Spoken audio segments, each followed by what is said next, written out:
Hello everyone, welcome back to The Media Couple. I'm Rory, and as always, I am with... Sophie. Hello, that's me. Nice to be here. Nice to talk. Yeah, nice to have you back with us. I'm going to say it again at the top of the pod, as per usual. If you could please subscribe to the channel if you're watching us on YouTube, leave us a comment, like the video. Any engagement really does help us out. And if you're listening to us on Spotify or Apple Podcasts, please leave us a review. It massively helps us out. And as always, thank you for being here, guys. Yes, thank you for being here. We have got a great start of the show, of the episode. Yes, we today. do. Yeah. We have got a few different things we're talking about today. First off, I think you're going to kick it off, Rory, aren't you? With we are going back a little bit in time. We want to take you back to a place. Na, na, na. We're sort of reflecting on, the fact that we are no longer the, young people anymore. Yeah. Although we are still young. Yeah. Right? Exactly. Yeah. Just, I'm holding on to it as long as I can. We're just not quite the, just not like fresh, that cool exciting, anymore. Innovative, young group of people. We're kind of slowly stepping into not being young. And like adulthood. Oh, gosh. Yeah. But here we are nonetheless. But as Sophie said, we're going to talk nostalgia. Yeah. So we thought we'd talk a little bit about what the cool kids are doing now. Right. Well, I'm just going to kick it off. Yeah. Basically, what I'm seeing a lot of nowadays lately is this like want for us to return to that sort of Blockbuster era. Yeah. Right? Blockbuster era, trying to get away from smartphones. By Blockbuster era, you mean where you rented a DVD? Yeah, sorry, I should make that clear. Blockbuster video. Yeah. Yeah. Not Blockbuster as in like the big feature films. No. Yeah, we're talking like the old school, like, go in, rent a DVD, VHS, whatever. Yeah, the return of Blockbuster video seems to be on the minds of a lot of people. Yeah. And I was reading an article the other day, basically, that said, that a lot of Gen Zers particularly, right, sort of want to revisit or explore that period that they missed out on, right? It's almost like at the moment there's this sense of digital overload for a lot of people. Yeah. And it's not just Gen Zers in particular. Lots of different sort of age ranges are going back to this. I bring this up just because I saw in a magazine the other day and on social media, no, funny that Kit Kat, they did a pop-up store in Soho for 3 days. And the idea of it was Kit Kat and Blockbuster. And they had the old Blockbuster video logo with the Kit Kat logo on the front of the store. And the concept was you came down, you got to have a look on the shelves at, films, pick one. And instead of that like irritating thing where this is the one thing I don't miss about Blockbuster video, where you used to walk up to the counter, you're so excited to watch this film. And they're like, oh, last copy just went out. Yeah. Or, oh no, it hasn't been returned yet, I'm sorry. And you're like, oh, I've got to go hunt the aisles again for another film. This one, you go up to the counter, they give you get a Kit Kat and you get a digital code and you get to watch the film online. Yeah, that's great. I love it. And it was just because apparently something like 4 in 5 people, they were saying that they spoke to, one of the high street stores they missed the most was Blockbuster Video. Yeah, that doesn't surprise me. I think there is something in that. Nowadays it's easier than ever to watch movies and watch TV series. And when it first came out, when Netflix was first coming out, when it really started to pick up and streaming services really became a thing. Yeah. Everybody was super excited by the ease of access. Yeah. Right? Yep. But what we're missing now is there's that almost like ritual of, okay, we're going to go and make a thing of it. It's too easy to just switch on the TV and just watch a film now and then go, I'm not really interested in scrolling your phone. Yeah. Whereas when you went and rented a DVD or when you went and rented a VHS, which I still remember renting a DVD. I am not too young to not remember that. Yeah. But there was something in that ritual of going out, picking it, coming back, sitting down, getting the popcorn, all of those. It was an event. Yeah. Yeah. Right. And do you remember like you'd get the DVD and you'd walk up and you'd have the popcorn in the baskets, you'd have it all there. So it felt like a movie theater experience. Yeah. And I think in the same way that the cinema, going to the movies is an event, we're kind of missing that now from our viewing habits. And I think there is something to this idea that we maybe should go back to something like that. I don't know if I don't think it will ever be the same, but there really is something it's why, you look at everyman cinemas. Yeah. Right. True. Those are doing really well because Yeah. people don't go to the movies as often nowadays. No. So if they're going to the movies and they're paying the prices, which the premium of going to the films. It's like, okay, well, I want to be able to sit in a really nice cinema. I want to be able to have drinks brought to my table, nice food brought to my table, sit in a plush sofa, because you're not going to do it that often. No. Right. So make it an event. And that's why that works on that end. And I get it, with Gen Z and younger kids and people who are in their 20s and, I understand there's that want to go back because everything's so easy to access, and you sort of miss the flavor of what the experience is all about, and all the things around that experience. Yeah, definitely. I definitely love what you were saying about it was like a real collective experience. And I like the word experience because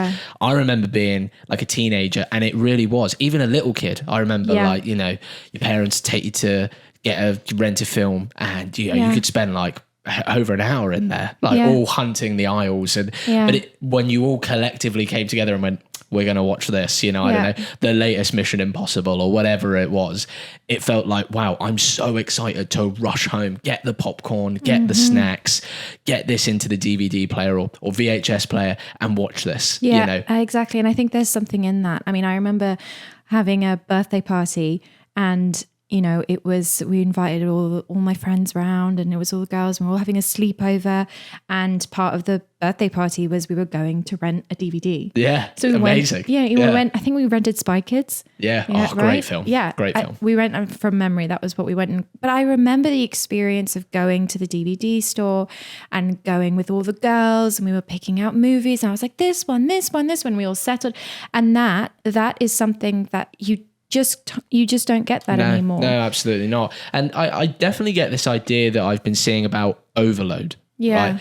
This sensory overload that does happen online, because you say there's so many channels, there's so much content creators. I mean, there is so many films and TV series pumped out by various networks now that you lose what you've been watching, what you haven't watched, the amount of times. I mean, the recap is like a big thing on YouTube now, where it's like, oh, well, I watched that show, I did watch it, but like I can't remember it because I've watched so much since that time, and so much time has passed, and I've been like pumped with so much more information that I need to go, I need to have a recap of what happened. Yeah, it makes me wonder. I wonder if shows like Friends, if they came out today, would they still be as popular today as they were then?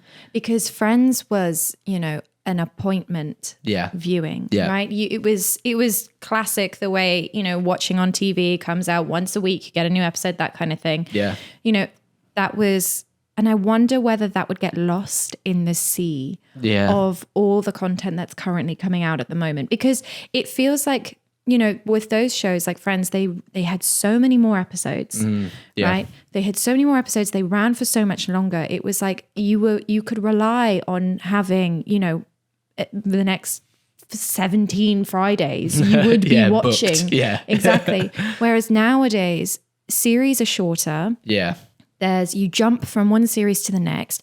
You're watching more series, independent series, but the series, you're not watching them. So you tend to forget in between. I think that's... And also there's like big gaps in productions a lot of the time nowadays. Yeah. Like you look at Stranger Things 5, that's still not here. It's been like a few years. High-end TV. Been waiting for it. Yeah. High-end TV now is so much more of a thing than it ever used to be. It's always been around, but, the budgets weren't there, previously. And that's because high-end TV brings in the viewers. I get why. They, it's not a comment on it being necessarily a bad thing, but it's shifted and changed. So I can kind of understand, coming back to, Gen Z and not necessarily wanting to be on social media, or, going with analog phones. And, the analog phone thing. Yes. Thank you for reminding me. Yeah. That is another amazing thing because I remember, I mean, as do you do, we're of a generation where the Nokia brick was like, we all had one of those Sony Ericsson Walkmans. Oh, I remember being like the coolest kid, feeling like the coolest kid ever with one of those phones. A whole different type. No, everybody had different types of phones. Oh yeah. Motorola, Razr, the flip phones. I remember every girl at school had one of those. The pink phone. The pink phone, yeah. And again, Gen Zers are pushing now. They're calling them dumb phones, right? Yeah. And it did get me thinking about, how much the big studios have all invested lots and lots of money on being able to format film and TV into phones, right? Digitally. Yeah. And in one breath, right? Loads of people, much more people watch stuff on their phones nowadays than they ever did before, as opposed to on the TV or in a movie theater. However, now we've got a wave of people regressing even from that. You're going, okay, well, viewership was already going down. Now you're all going, we don't want to be on a smartphone anymore because, again, people feel sensory overload. Yeah. That generation in particular have spent their entire lives on social. So, and in the digital space, it's always been with them. So it's this retreating feeling of I have to get out of this and I have to have more, like a phone that just, I can play Snake on it and I can, listen to music and text friends and call them, but I can't go on the internet per se, really. Yeah. Well, it's interesting because it used to be the outside world was the place that was overwhelming. You had all the ads because everybody was looking everywhere, all the ad space that was up in all the streets, you had posters everywhere. You had, all these shops that were, had lights out the front and all that kind of thing. The high street is going, is going down. Ad space, like outdoor ad space isn't being bought as much. No. But conversely, you've got on your phone every 2 seconds, wherever you scroll, there's an ad. So I can kind of understand it. But then if we've got a whole generation of people who are going, I don't want smartphones, we're just going to go back to, oh, okay, well, then we need to be putting ads up in 100%. In real life. 100%. We need to, people want to go out more. Okay, we need to be putting ads in pubs again, or more ads in that sense, like on traditional, print. We need to go back to those sort of formats. Yeah. It's like us, when you take a picture and we're like, sometimes on our phones they look too good, and how many of our friends are like, oh, I really want that 35mm look, or in high-end feature film, Chris Nolan, he loves shooting on celluloid. What is it about lately this retreating back to nostalgia? I think it's a pendulum, right? The pendulum swing has really gone quite far with social media and how everybody is very much within their phones or their devices and aren't really so much out in the world anymore. Not because not for a lack of want, but more from just the way the world is, right? And we kind of peaked at that point, I think, in 2020 with COVID, where everybody was stuck indoors. There was nothing for you to do. There was nothing apart from being sucked into your phone and into the world of social media, because that was the only way you could communicate with the world. Yeah, of course. And then as we're coming out the other side, I feel like the pendulum is starting to swing back the other way, and it's starting to settle it a little bit more. And people are going, hang on, I don't want my whole world to be consumed. And I think in a world where we've also got AI, which is coming in, it's kind of... It's interesting, isn't it? I was going to say that as well. I'm glad you brought that up. So we've got AI in one sense, which is now being used in films, high-end films, using it, and it's producing amazing things. Yeah, well, I mean, copyright's going to be interesting, but go on. That will be interesting. Who owns this? Don't know. Yeah, the computer. AI. The Terminator.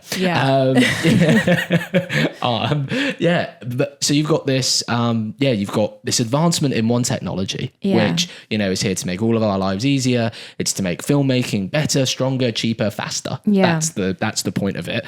But then you've got a whole generation that are going, but we want to regress. Yeah. So it's this balance, isn't it? It's really interesting. Yeah. It's really interesting.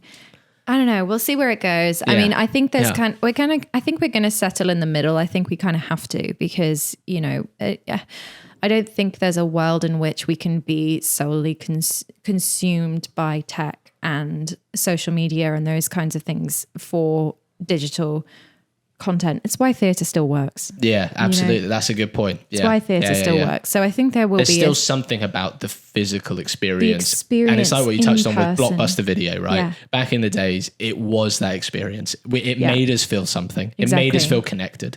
Exactly. And in a world where, it's kind of like in a world where the digital world is meant to make us feel super connected, it's almost made us feel too connected in some fashions. Yeah, totally. Anyways, go on, moving on. God, Moving we'll on answer that one another time. all the existential questions. Yeah. No, the other thing that we were going to talk about, which I think is really interesting now that we've touched on that, is the new film Another Simple Favor. Oh, here we go. So, okay. What, another one? Another one. What, another one? Indeed. So, A Simple Favor came out, I think it was 2017. Okay, yeah. And it did well. Yeah. You know, people enjoyed it. I It had liked a it. great, we both watched it. We enjoyed it. And Another Simple Favor just came out. It went straight to Prime. Yeah, it was on Prime, yeah. Mm-hmm.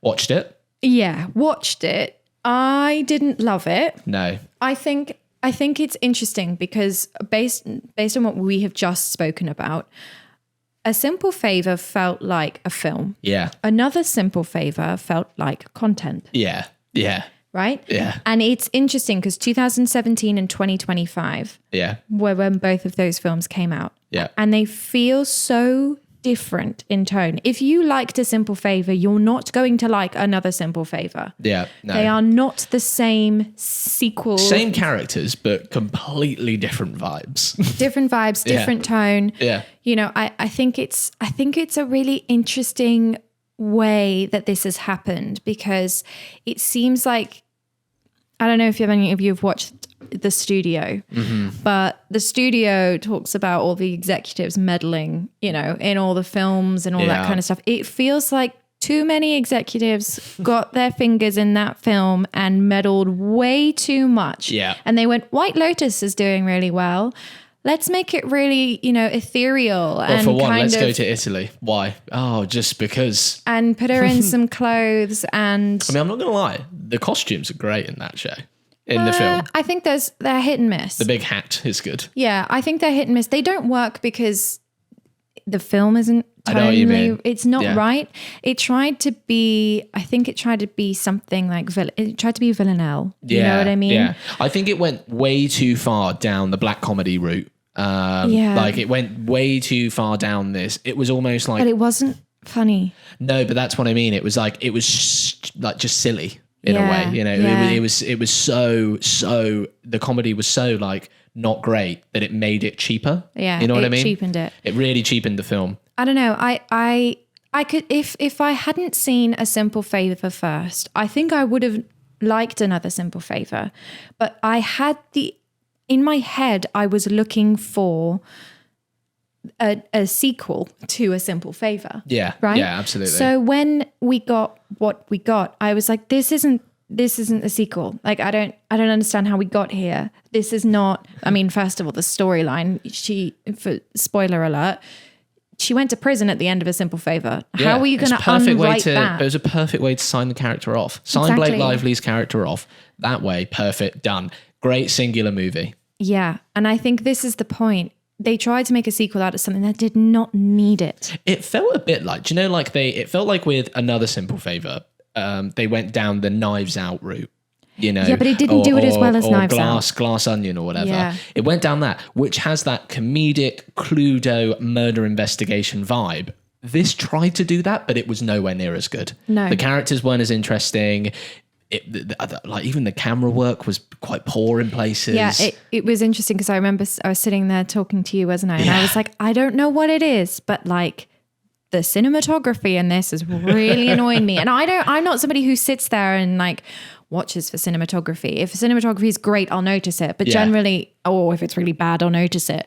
Generally, I don't notice it. So I was like, why does it look like this? Yeah. I was like, it looks so flat. And you were like, yeah, it looks like a soap. Yeah. And I was like, oh my gosh, that's right. Yes. They shot it with, a lot of the shots have no depth There's to them. no depth of field. And it just felt it didn't feel like a film. It felt like a cheap TV show, and I didn't understand. And then I couldn't unsee the camera angles. Yeah. And then I was like, "What are the choices you've made?" I don't know. And I do remember you being very like, "I can't watch this, Rory. It like, was I annoying can't continue." me. You know, they'd be doing a medium shot, and it would just be like just off. You know, they would just like there was no. It just felt like it wasn't balanced, and I don't know why or who what the or creative how, choices were there, yeah. but those choices were so out of whack with what it was originally. Yeah. That's what annoyed me the most. Absolutely. Going back to your point you mentioned earlier, using the studio, the Seth Rogen TV series on Apple at the moment as the pointer.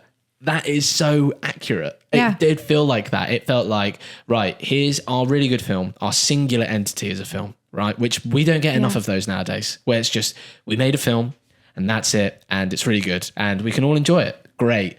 We don't need to copy and paste it again. But it did feel little bit like that. It felt like, well, we're Prime, right? We're like the execs. They're like, right, we need another Simple Favor. It felt like the director was kind of like, really? Do I have to make another one? Do we have to? Are we doing it again? And then they were like, "Oh, we'll pay you this." And he was like, "Okay, fine." But then it felt like the writing wasn't as good, the character development wasn't as strong, the camera work was cheapened, the locations were weird. Even the set design. I remember weird. at one point I noticed. I was like, "Look, that's been put there," and it was like 3 like trees that had just been put in the shot, and I was like, it was so. Obviously, it was really annoying you, design. wasn't it? Because you went like that tree. What's it doing there? Yeah, because it was like you don't need to add an extra shrubbery just in there for the sake of it. We're in Italy, for goodness' sake. Yeah. You know what I mean? True. I just was sitting there and I was like, what are these choices?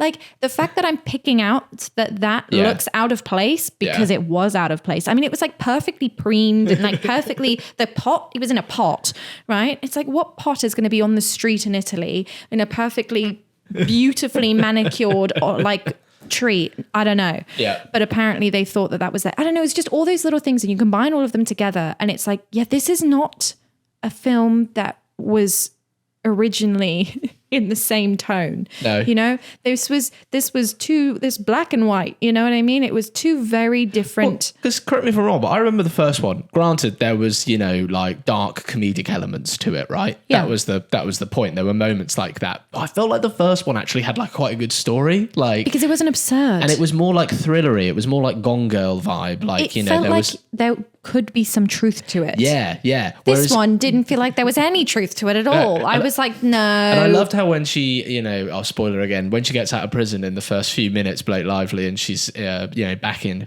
our screens, and she's just like, "How did you get out of prison?" She's like, "Just did, really." Yeah. Like it just felt really cheap writing. I just felt like it didn't. Yeah, it in a different world. If those two films hadn't been linked together, I don't think I would have disliked Another Simple Favor as much as I did. Yeah. But because my expectations were a Simple Favor. Well, higher. Mm-hmm. And then we got Another Simple Favor. I have a Simple Favor. Please stop making a Simple Favors. Yeah, we need no more favors and no more favors are going to be given. Okay? Yeah, they just didn't match in tone. Going over your larger point I think you were trying to make is that it's an example of where Hollywood's at the moment, isn't it? Yeah. You know, it's like it feels like there's a great number of indie films out there. And which are all at Cannes at the moment. Yeah, they're all at Cannes at the moment, and a lot of great films are coming out of Cannes. You know, a lot of you know, Oscar winners, and Nora, hopefully Parasite. future Oscar-winning films are coming out of there. But these are singular films, you know, written really well, and I just feel like we get less and less of them nowadays. Yeah, it's why people want to go back to, you know, Blockbuster days. Exactly. Yeah, where it was like, you know, you had an abundance of choice and because you're just getting films that are just being made. It feels like the films that are being made for the data. Yeah. You know what I mean? You look at like Snow White's just come out. Did you know that was out? No? Oh, I did actually. I actually know. I knew that was out, but because it's done really badly. It didn't do very it's well. done really badly, and it's like, do we need another Snow White? Another live action of a film like that, of a classic story? We don't need them anymore. Like there has to be a time to stop. But I kind of feel that way with Marvel. Like, do we need another Marvel spin-off? I don't know. The thing is, I think it's a little bit, I get what you're saying. I think it's slightly different with Marvel though, because there is a universe to it, right? There's a universe to Harry Potter. Yeah, I know. We got 8 films. Yeah. That was it. I mean, them revisiting that as a series now again, I don't know how that's going to go. Who knows? No. But again, it's like Game of Thrones.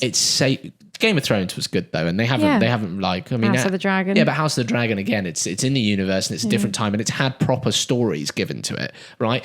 You can't compare that to something like Another Games. Simple Favor, right? The Hunger Games. Yeah. They're making it just feels like the new stories are just trying to get through. Yeah. But it's overcrowded by a sea of the same thing again and again. I think what we're trying to say entirely is there seems to be a bit of a trend going on with overstimulation in all of the markets, in digital, film, television. Yeah. It's almost like there's too much stuff out there, but too much of the same stuff. Yeah, exactly. You know? Exactly.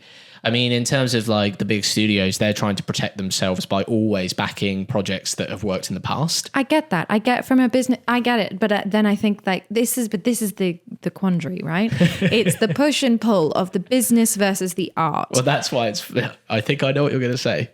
Continue. I thought you were going to bring up the episode of The Studio again with Seth Rogen, where he's like, well, I'm part of the film team. You know, I'm part of the film. And they're like, yeah, and then he meets the CEO of Netflix, and he's like, "I mean, no, we're not. I'm contractually obliged for the talent to thank me at awards, and I write it into their contracts, or else they'd never thank me." Yeah, exactly. But I think it's interesting because there is that that push pull, and I don't know whether at the moment we might be a little bit too much on the business side, and I feel like there needs to be that. I think that's what people say when they're like, we don't make rom-coms like we did in the 2000s anymore. Yeah. We don't have those. And I think that's... Or in the 90s, when it was like, the independent cinema was so big in the 90s. If coming out of the UK as well, specifically out of the UK. Yeah. And I think there's been a bit too much of a reliance. And I think that's because of streamers. Yeah, absolutely. And the fact that they now dominate the market. Yeah. So I get it, but I think... And sometimes it feels like quantity over quality. Exactly. Sometimes. The pendulum swings. Yeah. It will come back. It will come back to us. It will. It will. We just need to keep talking about it on this podcast. We do, absolutely. We need to keep talking about it. And what I think we need to do is we need to make this podcast only available in... our DVD rental shop. Great, that'll go well. There'll be a queue. I don't know. No, there won't be a queue. No, there'll be no queue. There'll be no queue. There'll be no digital queue or physical queue. Well, Daphne could be in the queue. Yeah, Daphne the dog. Yeah, we could say, Daph, can you line up, be our number one fan? It's her birthday at the end of this month. Shall we throw a birthday party for her where she comes and rents the podcast? Oh my God, yes. Yes. Relive my childhood dreams. Should we recreate Blockbusters for Daph? We can put like Marley and Me in there. Lassie, 101 Dalmatians. She'll hate it. Speaking of which, just randomly, who is your favourite Hollywood dog? Oh God, who's my favourite? I don't know. Well, we've got Lassie. We've got... I remember, Lassie. I watched Marley and Me on the plane. Yep. Dumbest idea. Sad film. I was in floods of tears, right? And the flight attendant is walking past bringing the food out, and I'm going, this is not. You're like, it's not the food. It's not the food. But I literally standing there like I was sitting. I felt if like... you were standing, would have been even worse. Like, I need to have a walk. Yeah. I mean, I did. Cabin crew would have been like, yeah, you all right? But honestly, I do not recommend that film. And it was the first, I was like, I've heard about this film. I'll watch this one. I haven't seen it. This was quite a few years ago. It's still burned in my brain how embarrassing that was, because it wasn't like a little like, this is a cute cry. No, it was like, yeah, full on, like wailing. It was not good. Yeah. Anyways, so ma'am, you're going to need to return to your seat now. Yeah, thanks. Sorry. But yeah, so anyways, don't recommend watching Marley and Me. No. But I probably, because that film made me cry my eyes out, Marley is probably my favourite. That's fair. Hollywood Do you know what? I'll dog. back that. Yeah, I'll back that. But anyways, we've got the Rotten Tomatoes game to get through today. We're going to do a quick fire. It's Yes, Yeah. it is a quick fire. How do you know? Yes, it is a quick fire. Just had a hunch. Okay. Well, seeing as we talked about one film and two films and two films only today, I thought we could do a Rotten Tomatoes game on the Simple Favor series. Okay.